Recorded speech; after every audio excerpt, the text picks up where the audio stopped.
Hello everyone.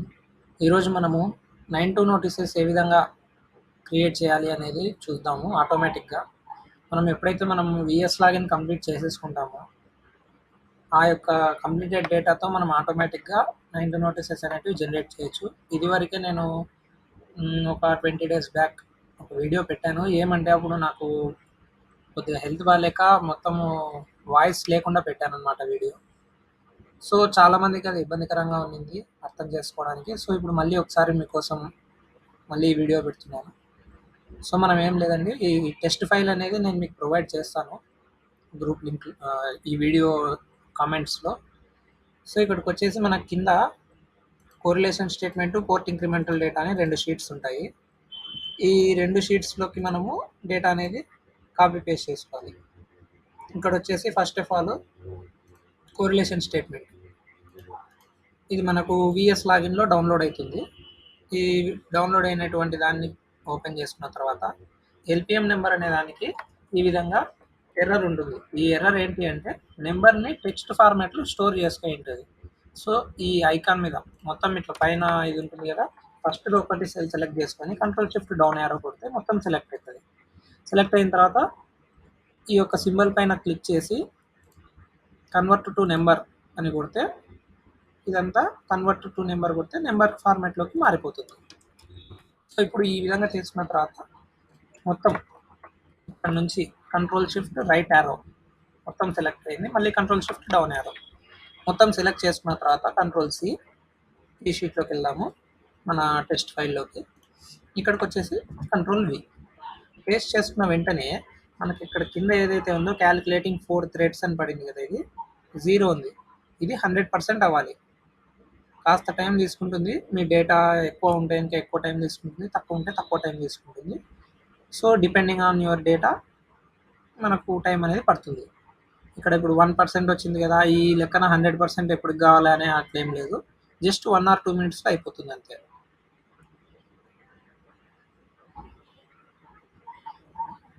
ఈలోపు మనము తహసీల్దార్ లాగిన్కి సంబంధించి జీటీ డేటా ఇది మనకు జీటీ డేటా ఎక్కడ వస్తుంది? తహసీల్దార్ లాగిన్లో అంటే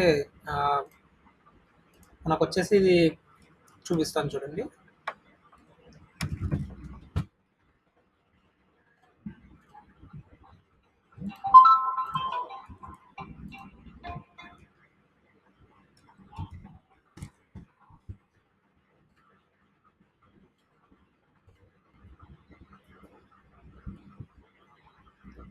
ఇక్కడ మనకు గ్రౌండ్ ట్రూతింగ్ ప్రాసెస్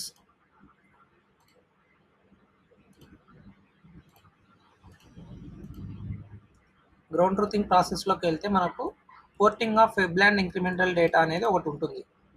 ఇందులోకి వెళ్ళిన తర్వాత ఇక్కడ మనకి ఏ విలేజ్ అయితే కావాలనో ఆ విలేజ్ సెలెక్ట్ చేసుకొని గెట్ డీటెయిల్స్ కొట్టాలి. నేను ఏదైనా ఒక చిన్న విలేజ్ తీసుకుంటాను, తొందరగా లోడ్ అవుతుంది. గెట్ డీటెయిల్స్ కొట్టంగానే ఇట్లా కింద లోడింగ్ అనేది వచ్చేస్తుంది. ఇలా వచ్చిన దాన్ని మనము డౌన్లోడ్ చేసుకోవాలి. ఈ విధంగా డౌన్లోడ్ చేసుకొని పెట్టుకున్నాము ఆల్రెడీ ఈ ఊరికి సంబంధించింది. సో ఇక్కడ చూసేద్దాము ఇది ఎంతవరకు వచ్చింది అనేది. 96% వరకు వచ్చేసింది. అప్పుడే ఒక 5-10 secondsలో 100% రీచ్ అయిపోతుంది.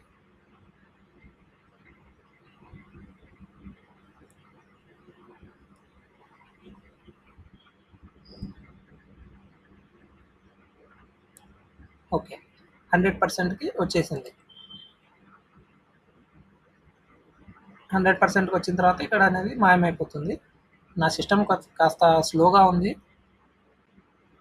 అందుకని రెస్పాన్స్ టైం అనేది కొంచెం ఎక్కువ పట్టింది. మామూలుగా ఏదైనా మంచి హై ఎండ్ ల్యాప్టాప్స్ ఏమన్నా ఉంటే ఇంకా చాలా తొందరగా అయిపోతుంది. నాది i3 ల్యాప్టాప్, సో కాస్త స్లోగానే ఉంది. సో ఇక్కడ నాకు చాలామంది నాకు తెలిసిన వాళ్ళు అడగడం ఏంటి అంటే, బ్రదర్ ఇప్పుడు మా దగ్గర ఉన్న ల్యాప్టాప్స్లో ఈ విధంగా రావడం లేదు, ఈ డేటా కాపీ పేస్ట్ చేసిన వెంటనే ఇక్కడ ఏవైతే ఉన్నాయో ఇవన్నీ నేమ్ అని వచ్చేసి పడిపోతుంది, ఫార్ములా ఎర్రర్ వచ్చేస్తుంది అని చెప్పేసి అంటున్నారు. సో ఇక్కడ ఏంటి అంటే మనము ఆఫీస్ 365 కానీ లేకుంటే మైక్రోసాఫ్ట్ ఆఫీస్ 2021 కానీ ఈ 2 ఎక్సెల్స్లో మాత్రమే ఇది వర్క్ అవుతుంది, ఈ వర్షన్స్లో మాత్రమే వర్క్ అవుతుంది. అది కాక మనము ఎక్సెల్ ఇప్పుడు మీ దాంట్లో వర్క్ అవుతుందా లేదా తెలుసుకోవాలి అంటే ఏదైనా ఒక షీట్లోకి వెళ్ళేసి ఈజ్ ఈక్వల్స్ టు ఫిల్టర్ అనేది టైప్ చేయాలి. ఇక్కడ మనకు ఉత్త ఫిల్టర్ అనేది వస్తే okay, well and good. Next ఇంకో ఫంక్షన్ వచ్చేసి is equals to text split, ఇది కూడా రావాలి మీ దాంట్లో. ఈ రెండు ఫంక్షన్స్ ఉన్నట్లయితేనే వర్క్ అవుతుంది. సో మీరు నేర్చుకునేటప్పుడు ఏం చేస్తారు అంటే ఆ రెండు ఉన్న సిస్టమ్సే తీసుకోవడానికి ట్రై చేయండి. ఆ రెండు ఫంక్షన్స్ వచ్చే సిస్టమ్నే మీరు వాడాలి, లేకపోతే అది రాదు. నెక్స్ట్ ఏంటి, ఇది అయిపోయింది కదా. నెక్స్ట్ ఫోర్త్ ఇంక్రిమెంటల్ డేటాలోకి వెళ్తాము. వెళ్ళేసి ఇక్కడ ఇది కోరిలేషన్ క్లోజ్ చేసేస్తున్నాను, ఇంకా అవసరం లేదు. నెక్స్ట్ ఫోర్త్ ఇంక్రిమెంటల్ డేటా ఇది.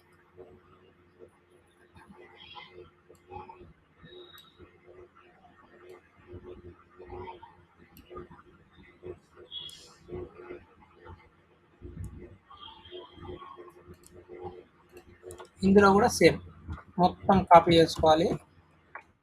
Control shift down arrow copy పెట్టిన తర్వాత ఇందులోకి వెళ్తాము. ఇక్కడ మనం పేస్ట్.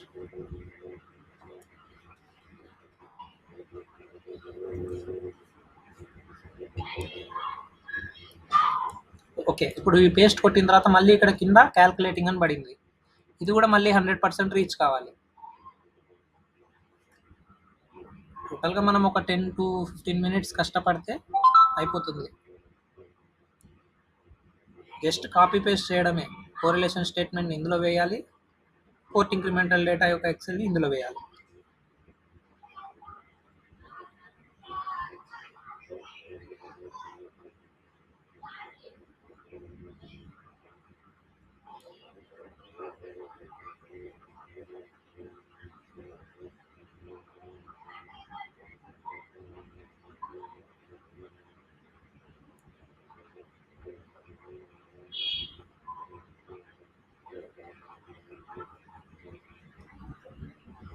ఇందులో మనకు అడ్వాంటేజెస్ ఏంటి అంటే ఒక్కొక్క ఎల్పిఎంకి ఒక్కొక్క నోటీస్ మాత్రమే జనరేట్ అవుతుంది. ఆ ఎల్పిఎంలో ఎన్ని ఎంట్రీస్ అయినా ఉండనివ్వండి, ఆ ఎంట్రీస్ అన్నీ కూడా ఒకటే నోటీస్లోనే వస్తాయి. మనకి ఎక్స్ట్రా బాక్సెస్ ఏవైతే ఉంటాయో, మామూలుగా జనరల్గా నేను చూస్తూ ఉంటాను, వేరే వీడియోస్ కూడా నేను చూశాను, ఎక్కువ బాక్సెస్ వస్తుంటాయి, పేజ్ అనేది వేస్ట్ అవుతుంది. సో ఆ విధంగా లేకుండా ఉండాలని చెప్పేసి నేను ఈ విధంగా ట్రై చేశాను. ఒకవేళ మీకు నచ్చితే ఫాలో అవ్వండి. నెక్స్ట్ వచ్చేసి ఇక్కడ 9 to ఫార్మ్ అని ఉంది కదా, ఇక్కడ విలేజ్ నేము, మండల్ నేము, ఈ రెండింటిని కూడా మనము మన విలేజ్కి ఏదైతే ఉందో అది మార్చుకోవాలి. ఇప్పుడు ఈ మామూలుగా మనం ఇది డేటా ఏదైతే డౌన్లోడ్ చేసుకుంటామో అందులోనే మనకు పైన ఉంటుందన్నమాట ఆటోమేటిక్గా. ఇదిగోండి ఇక్కడ ఉంది చూడండి, ఫోర్త్ ఇంక్రిమెంటల్ డేటా డౌన్లోడ్ చేసుకుంటాం కదా మనము, అందులోనే ఉంటుంది. కాపీ చేసుకుంటాము, విలేజ్ దగ్గర పేస్ట్ చేస్తాము. ఇక్కడ మండలం పేరు కూడా ఉంటుంది, కాపీ చేసుకుంటాము, కంట్రోల్-C, పేస్ట్, కంట్రోల్-V, అయిపోయిందండి. నెక్స్ట్ ఇక్కడ ఎల్పిఎం నెంబర్ అని ఉంది కదా, ఇక్కడ పక్కనే డ్రాప్ డౌన్ ఉంటుంది చిన్నది. ఆ డ్రాప్ డౌన్ పైన క్లిక్ చేస్తే మనకు ఈ యొక్క దీంట్లో ఎన్ని ఎల్పిఎంస్ అయితే ఉంటాయో అన్నీ ఉంటాయి. ఇక్కడ ఏం బ్లాంక్ చూపిస్తుంది కదా, ఇక్కడ ఇది పట్టుకొని ఇట్లా పైకి అనండి, వచ్చేసాయి మొత్తం అన్నీ వచ్చేసాయి. ఇక్కడ పైన కనపడేది వచ్చేసి మనకు ఖాతా నెంబర్, ఇది పట్టాదారు పేరు, ఇది పట్టాదారు రిలేషన్ నేమ్, ఇది వాళ్ళ విలేజ్. నెక్స్ట్ కిందికి స్క్రోల్ చేస్తే ఈ యొక్క ఎల్పిఎంలో ఎన్ని ఎంట్రీస్ అయితే ఉన్నాయో అన్ని ఎంట్రీస్కి సంబంధించి మనకు ఈ విధంగా చూపించేస్తుంది. ఓకేనా. నెక్స్ట్ ఓకే, ఫర్ ఎగ్జాంపుల్ ఇప్పుడు ఎక్కువ ఎంట్రీస్ ఉండే ఎల్పిఎం ఏదైనా ఫైండ్ అవుట్ చేద్దాం ఒకటి.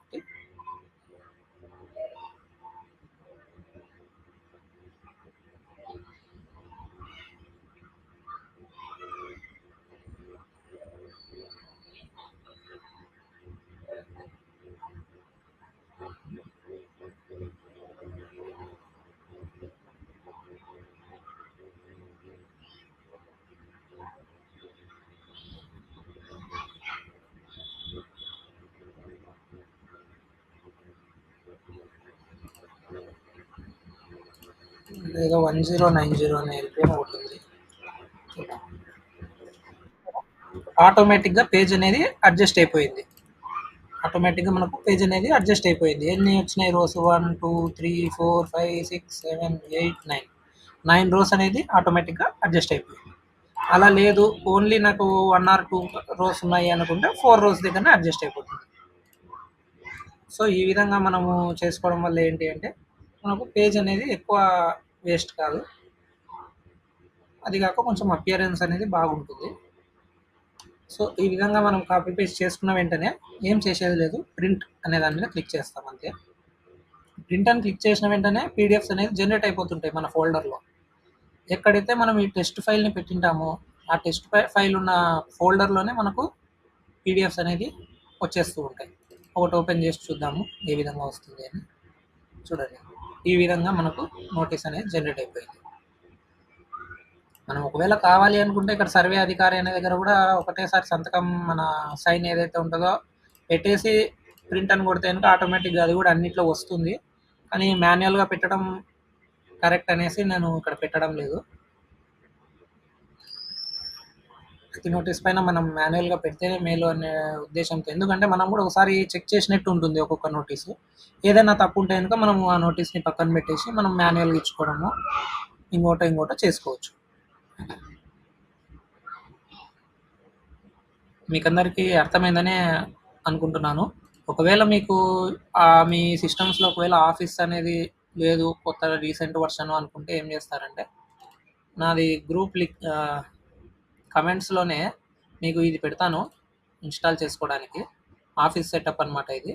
ఈ ఆఫీస్ సెటప్ని మనము క్లిక్ చేసుకుంటే ఆఫీస్ 365 అనేది డౌన్లోడ్ అవుతుంది. అందులోనే జిప్ ఫైల్లో క్రాక్ కూడా ఉంటుంది. ఏమంటే ఇప్పుడు నేను వీడియోలో ఎలా ఇన్స్టాల్ చేయాలో చెప్పాను అంటే దాని మీద స్ట్రైక్ పడుతుంది, కాబట్టి నేను చెప్పడానికి సాధ్యపడడం లేదు. యూట్యూబ్ వాళ్ళు తీసేస్తున్నారు కూడా. ఒకసారి ట్రై చేశాను అప్లోడ్ చేయడానికి, యూట్యూబ్ వాళ్ళు దాన్ని అంగీకరించడం లేదు. సో మనము ఈ విధంగా అన్ని నోటీసులు అనేది జనరేట్ చేస్తూ పోవచ్చు. చూడండి, అప్పుడే 70 వరకు జనరేట్ అయిపోయాయి. సో దీనివల్ల ఇంకొక అడ్వాంటేజ్ ఏంటి అంటే మధ్యలో ఎక్కడైనా ఆగిపోయింది అనుకోండి, అక్కడి వరకు వచ్చిన నోటీసులన్నా మనకు యూజ్ అవుతాయి.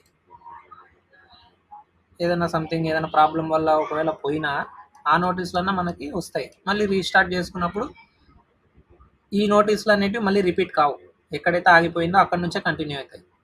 So no problem.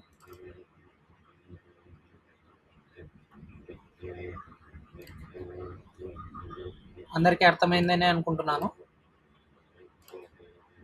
Thank you.